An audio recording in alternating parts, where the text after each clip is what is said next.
Welcome to Paper Moons, a place where we read the letters we never sent, the ones written in silence, in longing, and in love.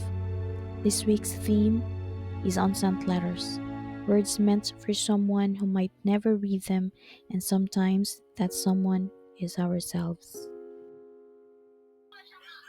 Dear Mira, you're sitting here again, aren't you?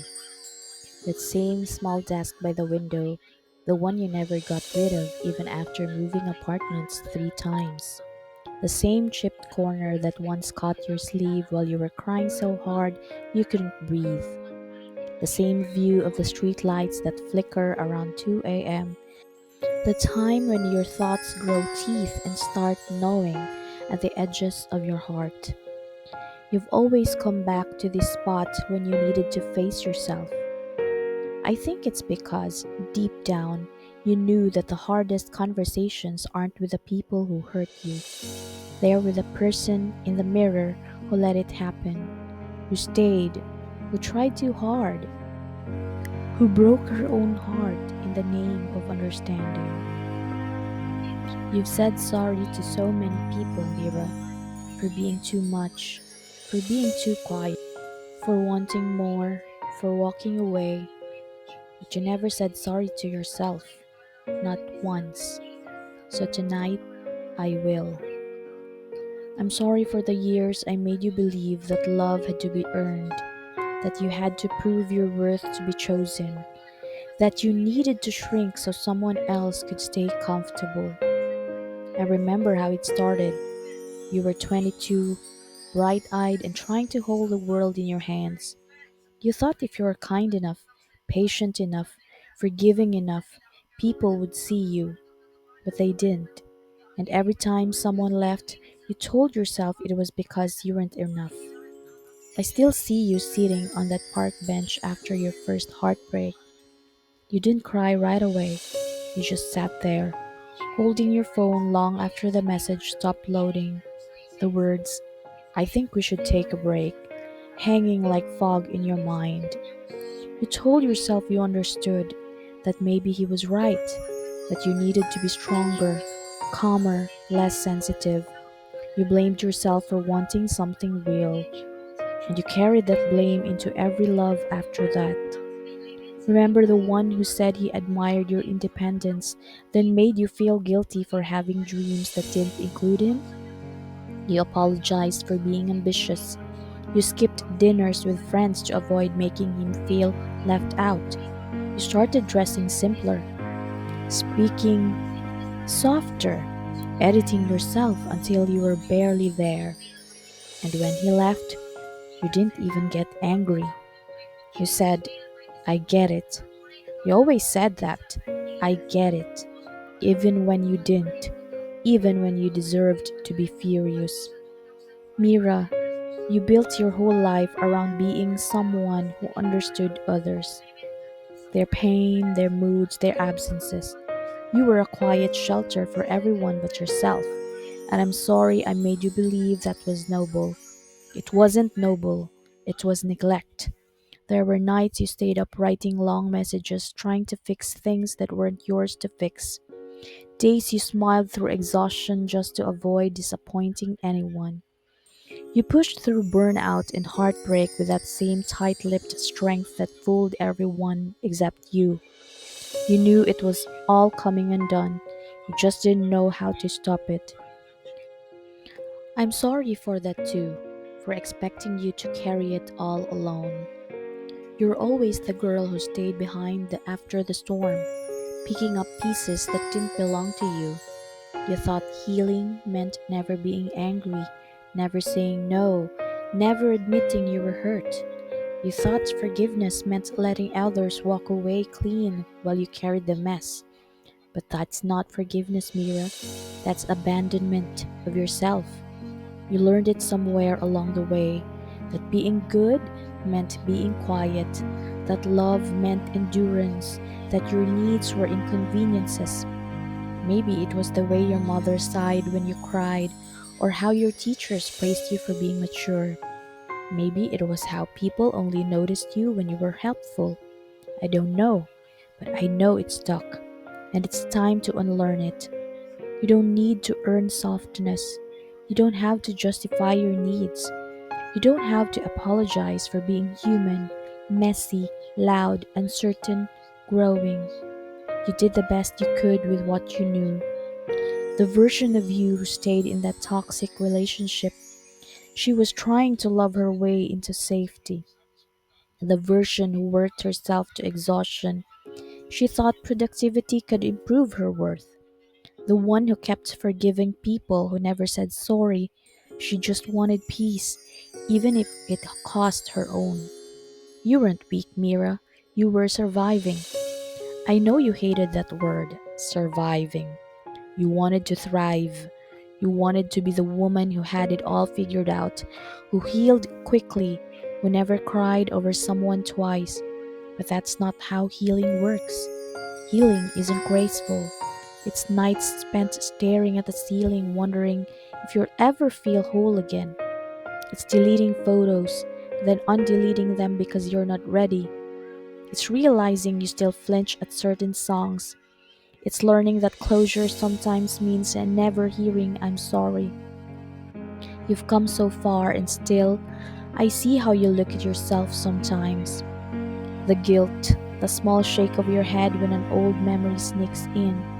You whisper things like, "I should have known better," or "Why did I stay so long?"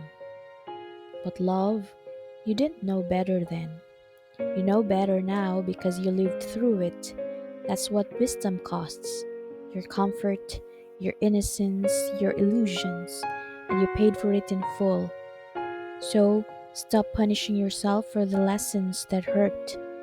Do you remember last summer when you went to the sea alone?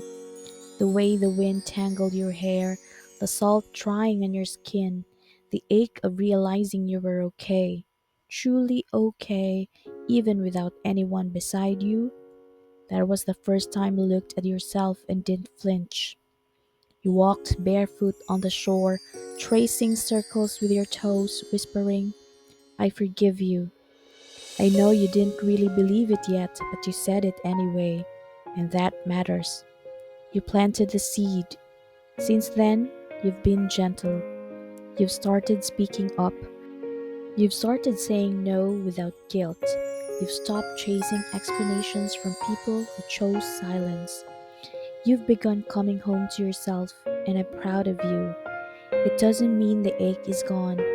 Some days you still wake up and feel like that same broken girl sitting by the window, wondering what's wrong with her. But now you know how to hold her. You know how to sit beside her, not to fix her, just to listen. That's growth. You've always been searching for someone to understand you the way you understand others, but maybe that person was always supposed to be you. You are the one who stays. Through the sleepless nights, the quiet mornings, the lonely walks, it's always been you, and that deserves tenderness. You've spent years giving pieces of yourself away to people who never knew how to hold them. It's time to gather them back, not to rebuild the old you, but to meet the new one waiting beneath the rubble.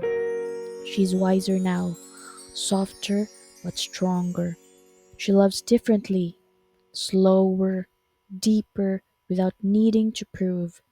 She knows that peace doesn't come from being understood, but from understanding herself. And one day, you'll look back on all this, the heartbreak, the apologies, the tears, and realize it wasn't a waste. It was the path back home. I forgive you, Mira, for not knowing, for trying so hard, for staying too long, for leaving too late. You were learning. You are still learning. And I'm so proud that you didn't let the darkness make you bitter. You chose softness again and again, even when it hurt. That's strength. That's who you are. So tonight, rest your hands. Stop rewriting the past in your head. You've already survived it.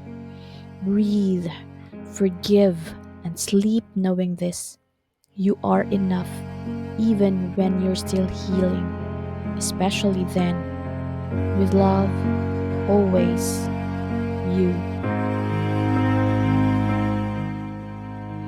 There's something quietly extraordinary about writing a letter to yourself. It feels awkward at first, as if you're standing in front of a mirror and asking it to listen. But somewhere between the sentences, you begin to hear the truth that for self forgiveness isn't an act of indulgence, it's an act of courage. Mira's letter reminds me of something I think we all forget, that the hardest person to forgive is often the one who meant well but didn't know how. The version of us that loved clumsily, that stayed too long, that mistook attention for affection. We judge those versions harshly, as if we were supposed to have known better before we learned how. But healing rarely looks like triumph. It looks like a series of small mercies. The morning you wake up and realize you no longer flinch at your own reflection. The moment you stop replaying the same memory, trying to change its ending. The soft sigh that follows, I forgive myself. Mira's journey is quiet but powerful because it's not about forgetting the past, it's about learning to live with it, about holding the old versions of ourselves with tenderness instead of contempt. We talk a lot about strength as if it means standing tall and unbothered, but maybe true strength looks like this: sitting down with your own heart and saying, I understand why you did that. You were trying to survive. Sometimes healing means letting yourself feel the grief of all the people you once were. The one who wanted to be loved so badly she forgot her worth. The one who thought peace meant silence. The one who kept apologizing for existing. And then one day, you realize you're not that person anymore. You still carry her, but she no longer drives. You've learned gentleness without guilt. You've learned that boundaries are not walls, they are doors you can open or close with kindness. Self forgiveness isn't loud, it doesn't announce itself with grand gestures. It's quiet, a whisper you repeat until it feels true. I am not what happened to me, I am who I chose to become after. Maybe that's what love really is. Not just the kind we give away, but the kind we learn to give ourselves when no one else knows how. So, if you're listening to this and you still carry guilt for the person you used to be, maybe tonight is the night to start writing your own letter. You don't have to send it. You don't even have to finish it. Just start with the words Mira finally learned to say, I forgive you, and let the rest unfold from there.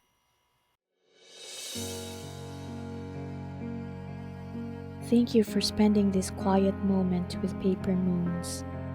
If this letter found a piece of your heart, stay a while.